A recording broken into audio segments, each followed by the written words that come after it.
નમસ્કાર વિદ્યાર્થી મિત્રો, યુથ વિદ્યાકુલની ડિજિટલ ચેનલમાં આપ સર્વ ધોરણ 10ના વિદ્યાર્થીઓનું હાર્દિક સ્વાગત છે। જી હા દોસ્તો, વાત કરવાના છીએ આજે સરસ મજાના ઇતિહાસનું ચેપ્ટર જેનું નામ છે ભારતનો વારસો। અને આ ભારતનો વારસો એના કેટલાક બેઝિક વાતો સાથે આપણે અહીંયા ઉપસ્થિત થયા છીએ। ત્યારે અખંડ ભારતની કેટલીક લાક્ષણિકતાઓ અને ભારત શું છે, ખરેખર એમની સંસ્કૃતિ શું છે, આ બધી જ વાતો આપણે કરવાના છે। અને એના માટે આપણે આજે સરસ મજાના ટોપિક સાથે આવ્યા છીએ। ત્યારે આ વિડીયોઝની અંદર આપ સર્વને વિનંતી છે કે એક સારો વિચાર હું તમારી સાથે રજૂ કરું છું અને હું ભારતના વિદ્યાર્થી તરીકે શપથ લઉં છું કે ગમે તેવી મુશ્કેલીઓનો સામનો કરીને ખૂબ જ મહેનત કરી પૂરા આત્મવિશ્વાસ સાથે યુથ વિદ્યાકુલ દ્વારા જે ભણાવવામાં આવે છે તે પૂરી નિષ્ઠાથી ભણીશ અને ખોટી વાતોમાં આવીશ નહીં, ખોટી કોમેન્ટ કરીશ નહીં। હું મારા ગુરુજી અને માતા પિતાનો આદર કરીશ। હું એવી દરેક પ્રવૃત્તિનો ત્યાગ કરીશ કે જે મારા લક્ષ્યને મેળવવા માટે બાધારૂપ હોય છે। મિત્રો, ખરેખર આ સારો વિચાર સાથે તમે સહેમત હોવ તો આઈ એગ્રી એવું લખજો। હવે મારે વાત કરવી છે ભારત દેશની। તો પ્રસ્તાવના આપણે લઈ રહ્યા છીએ અને તમને સૌથી પહેલું ખબર જ હોય કે ભારત દેશની ઉત્તર બાજુએ હિમાલય છે અને દક્ષિણ બાજુએ જુઓ તો હિન્દ મહાસાગર છે, એટલે આ બે ભાગ આવી ગયા। પછી ગુજરાતની નીચે અરબ સાગર અને આ બાજુએ પશ્ચિમ બંગાળમાં નીચે બંગાળાની ખાડી। આમ હિમાલય, અરબ સાગર, હિન્દ મહાસાગર, બંગાળાની ખાડી, આમ ચાર દિશાઓ એ છે। અને આ ચાર દિશાઓથી ઘેરાયેલો ભારત જે પ્રાચીન સંસ્કૃતિ ધરાવતો દેશ છે, એટલે પ્રાચીનતમ સંસ્કૃતિ ધરાવતો, એને ત્રણ બાજુએ આ સમુદ્રનો ભાગ છે અને એક બાજુએ સરસ મજાનો હિમાલયના પર્વતો આવેલા છે। અને આવું સરસ મજાનું સામર્થ્ય ધરાવતો હોય એવો આ રાષ્ટ્ર છે। પૃથ્વીની સપાટીની અંદર સૌથી જૂની પ્રાચીન સંસ્કૃતિ ધરાવતો દેશ એટલે ભારત છે। તો સંસ્કૃતિનો અર્થ આપી વિગતે સમજાવો। 2 માર્ક્સના ક્વેશ્ચનની અંદર તમને પૂછી શકાય કે સંસ્કૃતિનો અર્થ આપી અને વિગતે સમજાવો, આપણને આ 2 ગુણના ક્વેશ્ચનની અંદર પૂછી શકે। તો પહેલું તો કે સંસ્કૃતિ એટલે જીવન જીવવાની રીત, વ્યક્તિને જીવન કઈ રીતે જીવવું એ માટેની તમામે તમામ શિખામણ એમના તરફથી મળે છે, એ સંસ્કૃતિ છે। ભારતીય સંસ્કૃતિમાં ઘરે મહેમાન આવ્યા હોય તો એને આવકાર કરવામાં આવે, કોઈ ભૂખ્યા હોય તો એને ભોજન કરાવવામાં આવે, તરસ્યા હોય તો એને પાણી પાવામાં આવે, કોઈ બિચારો ગરીબ હોય તો એને આપણે મદદ કરીએ, કોઈ દુઃખી હોય તો એ સુખી કેમ થાય, એના દુઃખનું કારણ શું છે જાણવાનો આપણે પ્રયત્ન કરીએ। આ ભારતની સંસ્કૃતિ છે। આ પેઢી દર પેઢી આપણને શીખવવામાં આવ્યું છે, એટલે જીવન જીવવાની રીત જેને કહેવાય સંસ્કૃતિ। બીજું, સંસ્કૃતિ એટલે માનવ મનનું ખેડાણ, મનુષ્યના વિચારોની વાત કરે છે। જેમ ખેડૂતો પોતાના ખેતરની અંદર હળ બળદની મદદથી ખેતી કરે છે, સેમ એ જ પ્રકારે મનુષ્ય છે એના પોતાના વિચારો છે, નેગેટિવ વિચારોમાંથી પોઝિટિવ ઉર્જા તરફ આપણે જઈએ એવા વિચારોની વાત અહીંયા આપણને કરી છે। અને એટલે જ સંસ્કૃતિ એટલે માનવ સમાજની ટેવ, હેબિટ જેને કહેવાય, મૂલ્યો, સારું મહત્ત્વ જેની વાત કરી છે, આચાર વિચારો, વ્યક્તિના સારા વિચારોને રજૂ કરવી, ધાર્મિક પરંપરાઓ, રહેણી કહેણી। ભારત વિશ્વનો એક એવો દેશ છે કે જ્યાં સર્વ ધર્મ સંભાવની નીતિ છે, બધા ધર્મને મહત્ત્વ આપ્યું છે। એટલે કહેવાય હિન્દુ, મુસ્લિમ, શીખ, ઈસાઈ આપસ में हम भाई भाई, तेरे गाने गाएंगे हम, तेरा मान बढ़ाएंगे, तू ही राम रहीम हमारी, जय जय भारत माता प्यारी, जय जय भारत माता प्यारी। બધાને સમાન ગણ્યા છે। તમામની રહેણી કહેણી અને જીવનને ઉચ્ચતમ ધ્યેય સુધી લઈ જતા આદર્શોનો સરવાળો જેને કહી શકાય છે સંસ્કૃતિ।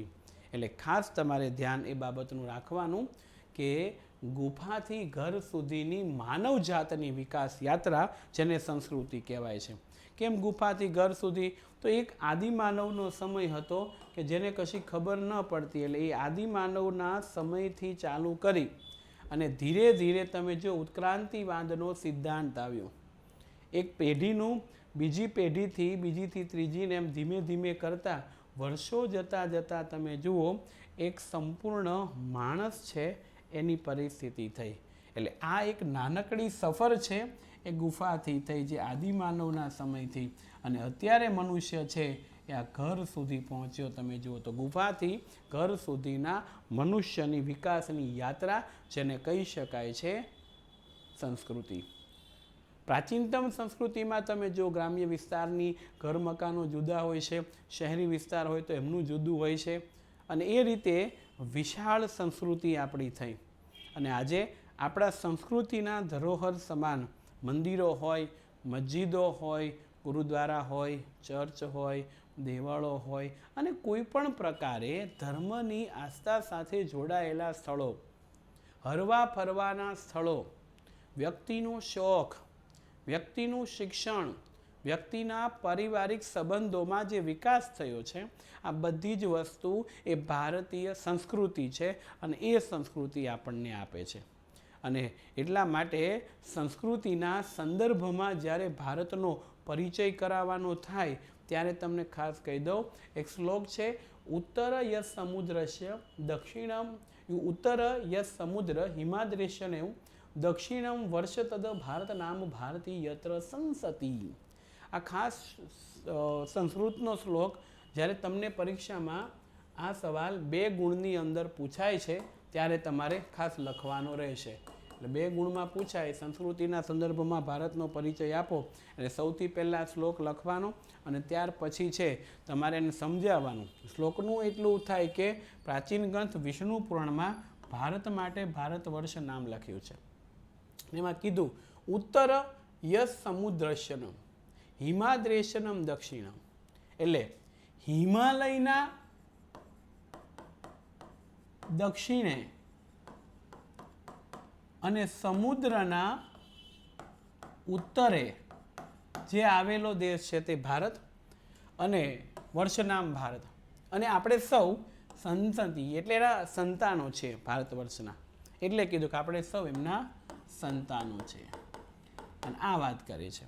અને એટલા માટે આ વિષ્ણુ પુરાણ ગ્રંથની અંદર ભારતમાં શુભ કાર્યની શરૂઆતમાં લેવામાં આવતી સંકલ્પનામાં ભારત વર્ષ, ભરતખંડ, જંબુદ્વીપ, આર્યવ્રત આવું નામ આપવાનું. ભારત વર્ષ, જંબુદ્વીપ, આર્યવ્રત આવા નામ તરીકે ઓળખવામાં આવે છે. અને ભારતની ઉત્તરે હિમાલય, પૂર્વ પશ્ચિમ દક્ષિણે સમુદ્ર છે. અને જે વિસ્તારની દ્રષ્ટિએ, આ ધ્યાન રાખજો, એમસીક્યુમાં અને ટૂંકા ક્વેશ્ચનમાં પૂછાતું હોય, ઓબ્જેક્ટિવ ક્વેશ્ચનમાં, કે વિસ્તારની દ્રષ્ટિએ ભારત વિશ્વની અંદર કેટલામું સ્થાન? તો 7મું, અને વસ્તીની દ્રષ્ટિએ 2જું સ્થાન ધરાવે છે. એટલે વિસ્તારની દ્રષ્ટિએ જો વાત કરીએ તો 7મું, અને વસ્તીની દ્રષ્ટિએ 2જું સ્થાન. ચાઇના વસ્તીની દ્રષ્ટિએ 1લા નંબરે છે, અને આઈના 2જા નંબરે છે. બરાબર, આપણી કાઠિયાવાડી ભાષામાં કહેવામાં આવે તો ચાઇના 1લા નંબરે, આઈના 2જા નંબરે. ભારતે આપણને અને વિશ્વની પ્રજાને સમૃદ્ધ અને વૈવિધ્યપૂર્ણ વારસો આપ્યો છે. દુનિયાના દેશોનો વિકાસ થાય એ માટે ભારત ખૂબ ધ્યાન રાખે છે.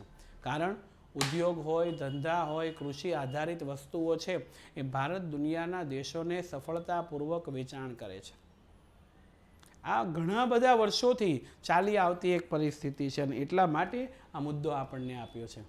તો જુઓ, તમામે તમામ પ્રકારની પરિસ્થિતિમાં VR1 આપણે બધા એક છીએ, સમાનતાથી રહીશું ત્યારે એવી સપ્તરંગી વિવિધતાવાળી સંસ્કૃતિ એટલે ભારતની સંસ્કૃતિ, અને વિવિધતામાં એકતા એ જ ભારતીય સંસ્કૃતિ. વિવિધતામાં એકતા, અસંખ્ય ધર્મ, અસંખ્ય ભાષા, અસંખ્ય બોલી, અસંખ્ય પહેરવેશ, અસંખ્ય તહેવાર, અસંખ્ય પ્રદેશ, આ બધું અલગ અલગ રીતે હોવા છતાંય અહીંયા હોળીની પણ ઉજવણી થાય, દિવાળીની પણ થાય, નાતાલની પણ થાય, ઈદની પણ થાય, વગેરે વગેરે તમે જુઓ, દરેકે દરેક ધર્મને મહત્વ આપ્યું છે. અને એટલા માટે કીધું છે હમ સાથ સાથ હે, જન્મો કે સાથી હમ સાથ સાથ હે.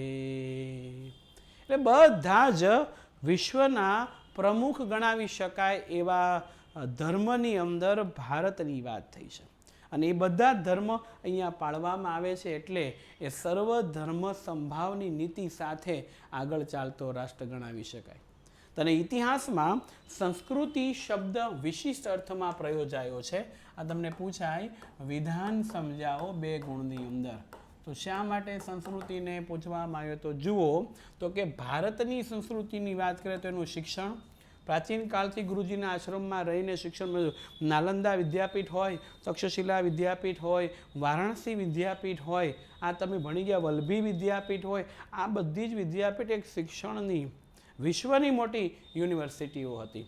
અને એટલે એની અંદર શિક્ષણ, સાહિત્ય, સંગીત, નૃત્ય, શિલ્પ, સ્થાપત્ય વગેરે કલાને ઉચ્ચતમ સિદ્ધિઓને પ્રાપ્ત કરવાના સંદર્ભમાં વપરાય છે. અને કહેવાય છે મિત્રો કે ભારત પોતાની 64 કલા માટે જાણીતો છે.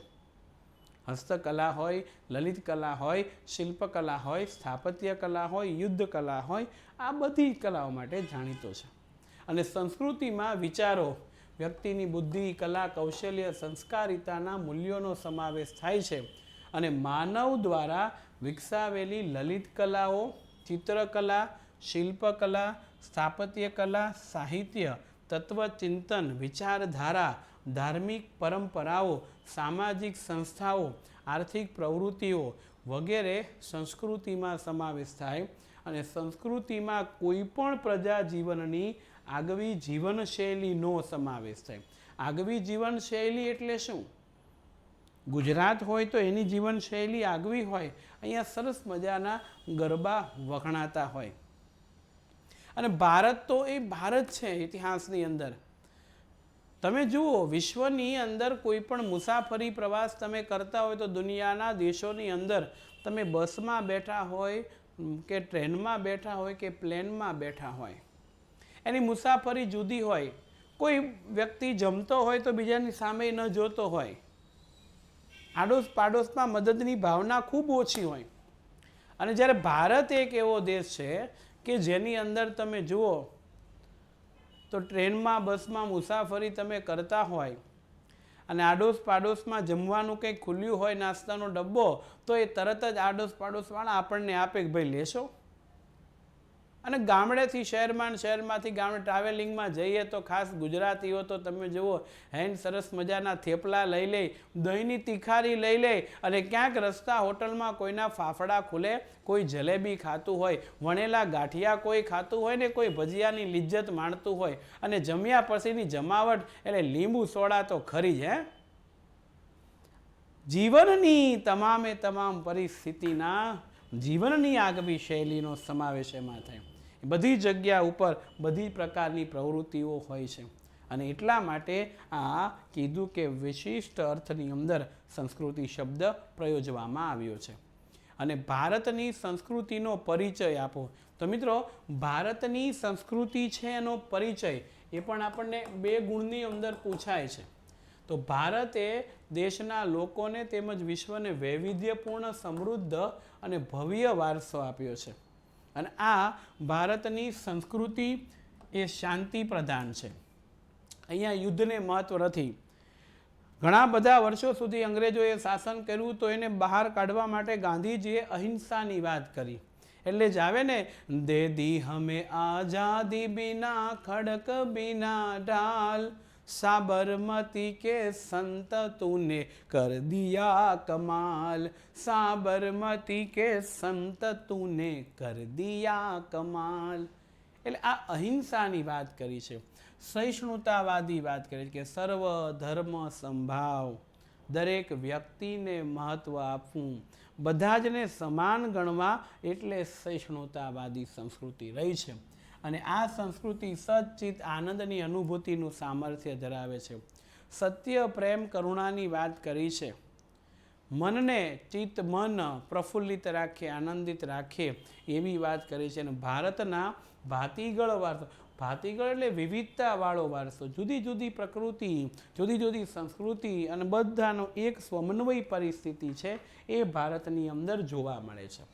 અને એ સમૃદ્ધિથી આકર્ષાઈને અનેક વિદેશી પ્રજા એ ભારતની અંદર આવી છે અને વસી છે. એટલે ભારતની સંસ્કૃતિમાં અહિંસા અને વિશ્વ શાંતિના મૂલ્યો આજે પ્રશંસા પામ્યા છે વિશ્વમાં, અને દુનિયાના દેશોએ સ્વીકાર્યું છે. વિશ્વની અંદર કોઈ બે દેશો વચ્ચે યુદ્ધો થતા હોય, આ વર્ષે 2022ના સમયમાં તમે જુઓ યુક્રેન ને રશિયા વચ્ચે યુદ્ધ થયું, તો યુક્રેનના એક નેતા છે એમણે કીધું કે આ બધી જ પરિસ્થિતિમાં જો ભારત ધારશે તો સમાધાન થશે અને યુદ્ધ બંધ થશે. કારણ કે ભારત એક શાંતિપ્રિય રાષ્ટ્ર છે અને એ દુનિયાને શાંતિ તરફ લઈ જાય છે. અને એટલા માટે આ વિશ્વની અંદર આપણી શાંતિના મૂલ્ય છે એની પ્રશંસા થયેલી છે. અને સિંધુ ખીણની સંસ્કૃતિના સર્જકોથી શરૂ કરીને આજ દિન સુધી પૃથ્વીની સપાટીની અંદર ભારત એક એવો રાષ્ટ્ર છે આદિમાનવના સમયથી નદીના કિનારે વસ્યો છે. સિંધુ અને રાવી નદીના કિનારે ભારતની સંસ્કૃતિ પાલન પોષણ પામી છે, એનો વિકાસ થયો છે. શા માટે? તો કે આદિમાનવને ખબર હતી ધીમે ધીમે કે ભાઈ વરસાદ બારે માસ નથી આવતો, આપણે ખેતીનું કામ ને બધું કામને બારે માસ જોઈએ છે, તો શું કરવું? તો કે અહીંયા સ્થિર થવું પડે. જો આપણે સ્થિર ન થઈશું તો વિકાસ થશે નહીં, અને સ્થિર ન થશે તો વિકાસ ન થશે, તો સ્થિર થવું પડે. એ નદી કિનારે વસવાટ કર્યો અને ત્યાં એણે મકાનો બનાવ્યા, ઇમારતો બનાવી, રહેઠાણના સ્થળો બનાવ્યા. અને આજે તમે જુઓ પૃથ્વીના પેટાળની અંદર ઉત્ખનન કરતા એટલે કે ખોદકામ કરતા આવા બધા જે પરિસ્થિતિવાળા જે બાબતો છે એ મળી આવી છે.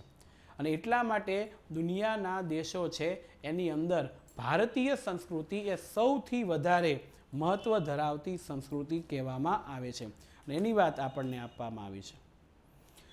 બીજી એક બાબત અહીંયા ક્લિયર કરી કે સિંધુ ખીણના સર્જકોથી શરૂ કરીને આજ દિનના લોકોએ ભારતની આવડત પ્રમાણે એક સમય ભારતના લોકોની બુદ્ધિ ક્ષમતા, શક્તિ, કલા, કૌશલ્ય દ્વારા ભારતને સમૃદ્ધ બનાવ્યું છે. તમે વિચારો, એક સમયે ભારત આકાશની અંદર ઉપગ્રહોને મોકલવા માટે દુનિયાના દેશો સામે કાકલુંદી કરતો હોય, માંગણીઓ કરતો હોય, અને સામેવાળા કેટલી શરતો રાખે ત્યારે આપણને મદદ કરે. આજે ચંદ્ર ઉપર અને મંગળ ઉપર અસંખ્ય કૃત્રિમો ઉપગ્રહોને મૂકવા માટે થઈ અને ભારતે વિશાળ પગલાં ભરી લીધા છે. તમે જુઓ એટલો બધો સંસ્કૃતિની સાથે વિજ્ઞાનનો સમન્વય થયો કે દુનિયાના કોઈ દેશોની તાકાત નથી થઈ કે એક વખતે આઝાદ ભારત જે ગરીબીની પરિસ્થિતિમાં જીવતો હતો એનો વિકાસ નથી થયો. આજે ખૂબ આગળ વધ્યા, વિજ્ઞાન ક્ષેત્ર હોય, ટેકનોલોજીનો ક્ષેત્ર હોય, સંસ્કૃતિ હોય અને ભારતનો વિકાસ હોય. અને આ બધો જ વિકાસના દેહપિંડમાં, ભાઈ દેહપિંડ એટલે કે આપણે કેમ માનવ શરીર હોય એમ કોઈ પણ પ્રદેશનો વિકાસ થાય તો એનું વર્ણન કઈ રીતના થાય એને દેહપિંડ કહેવામાં આવે છે. તો આવા દેહપિંડના ઘડતરમાં અનેક ઋષિમુનિઓ, વિદ્વાન વ્યક્તિઓ, વિદુષી એટલે સાધ્વી સ્ત્રીઓ, સંતો, ચિંતકો, જે આમ કોઈ ચોક્કસ વિષય વસ્તુ ઉપર, તત્વ ઉપર ચિંતન કરી શકે તે, વૈજ્ઞાનિકો, સંશોધકો, સાહિત્યકારો, શિક્ષણ શાસ્ત્રીઓ, રાજનીતિજ્ઞ, ઇતિહાસકારો, સમાજ સુધારકો, કલા કારીગરો અને ભારતના ભવ્ય વારસાના નિર્માણની અંદર આ બધાએ ફાળો આપ્યો. કોઈકે કંઈક લખીને ફાળો આવ્યો. હમ ઉસ देश के वासी है जहाँ गंगा बहती है, माँ लोरिया गाती है और बच्चे सो जाते हैं. આ તમે જુઓ, કોઈકે કંઈક લખ્યું છે. એટલે ભારતની સંસ્કૃતિ એમનેમ વિશ્વની અંદર જાણીતી નથી. માં પોતાના બાળકને હાલરડામાં સંસ્કાર આપે, અને એટલા માટે જ આપ્યું છે ને, તમે મારા દેવના દીધેલ છો, તમે મારા માની લીધેલ છો, આવ્યા ત્યારે અમર થઈને રહ્યો, મારા લાડકવાયા રહ્યો. અને બીજું તમે જુઓ, શિવાજીનું હાલરડું એટલું પ્રખ્યાત કે આભમાં યુગેલ ચાંદલો ને જીજાબાઈ ને આવ્યા બાળ રે, જીજાબાઈને આવ્યા બાળ, બાળુડાન કોણ ઝુલાવે, જણણ ઘૂઘરા ડોલે, શિવાજીન નીંદરું નાવે, માતાજી જબાય ઝુલાવે, શિવાજીન નીંદરું નાવે, માતાજી જબાય ઝુલાવે. એ સંસ્કાર માં પોતાના બાળકને નાનપણથી આપે એની વાત કરી છે. બીજી કડી બહુ સરસ છે, લઈ લઈએ આપણે વચ્ચે, બરોબર, કે પોઢજો રે મારા બાળ, પોઢી લેજો પેટ ભરીને, આજ રે શિવા પેટ ભરીને આજ. અને પછી ધીંગાણાનો ઢોલ વાગશે અને પછી તમારે પોઢવા ટાણું ક્યાંય ન રહેશે, એટલે અત્યારે પોઢી લ્યો. શૂરવીરતાની વાતો શીખવાડે છે. એ દેશ છે આપણો. વિદેશોમાં આવું ને, હવે તો ઇલેક્ટ્રોનિક્સ ગોળિયા આવી ગયા છે. સ્વિચ ચાલુ કરો અને પેલું ચાલુ થાય, જેમ પંખો ટ્યુબલાઇટ ચાલતો એમ ચાલ્યા કરે બધું. એક બેન તો હમણાં હાલરડું ગાતા હતા, હુલુ લુલુ હાલ્યો ને તારો બાપો ટાલ્યો ને બટા હુઈ જા. છોકરાને એમ થાય કે હું સાંભળું કરતા સુઈ જવું સારું.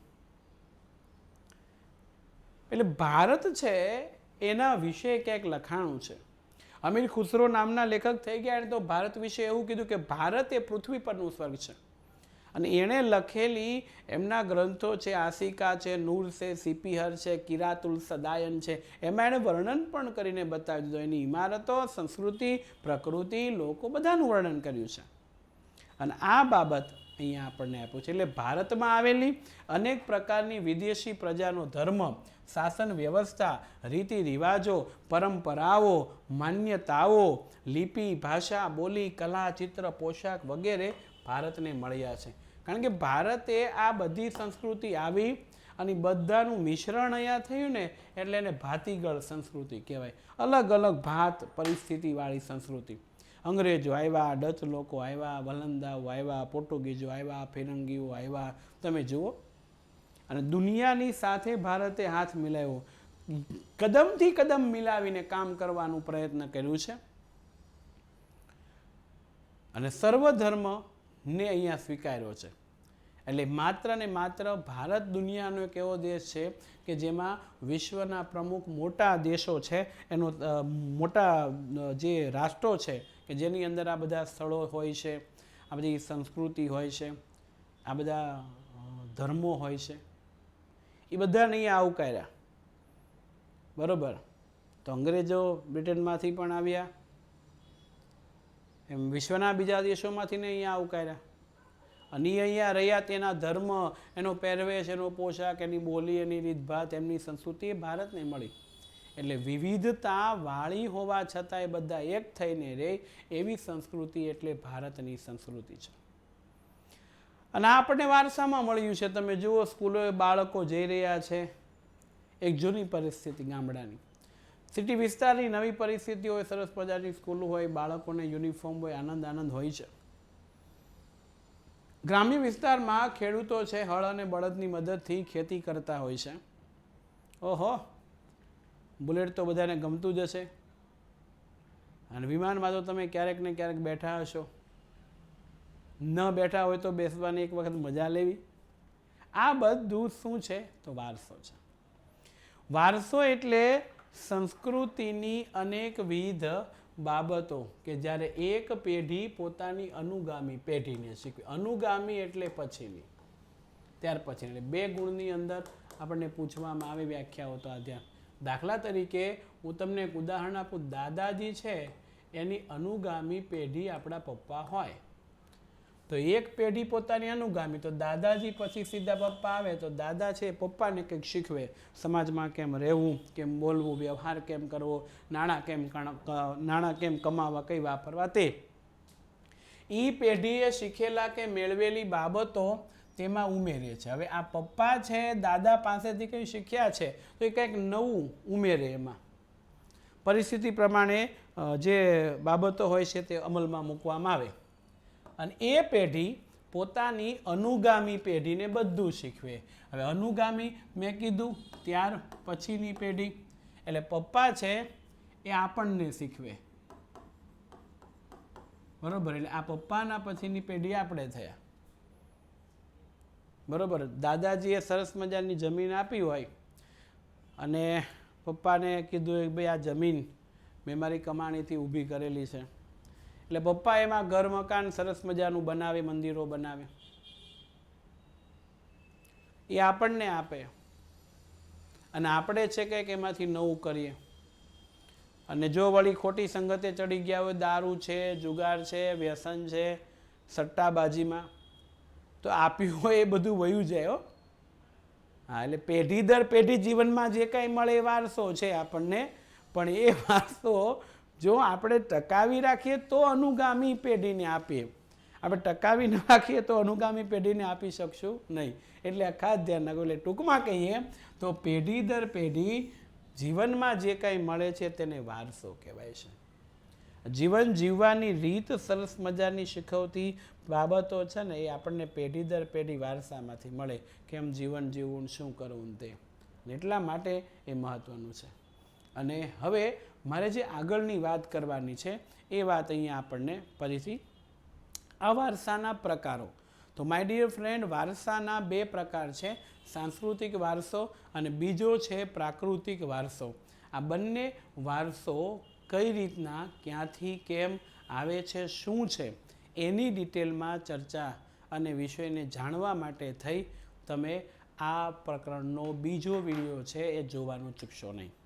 એનો બીજો વિડીયો જોજો, સમજજો અને પછી આગળ વધજો. અને હા મિત્રો, કયા પ્રકરણના તમારે કયા વિડીયો જોઈએ છે એ ખાસ મને કહેવાનું ભૂલશો નહીં. અને કોમેન્ટ બોક્સની અંદર એ મને કહેશો એટલે ઘણો આનંદ થશે અને પછી આપણે એના વાત પર આગળ વધીશું. ઓકે માય ડિયર ફ્રેન્ડ, તો ફરીથી આપણે મળીશું. ત્યાં સુધી રજા આપશો. નમસ્કાર, જય હિન્દ, જય ભારત, આવજો.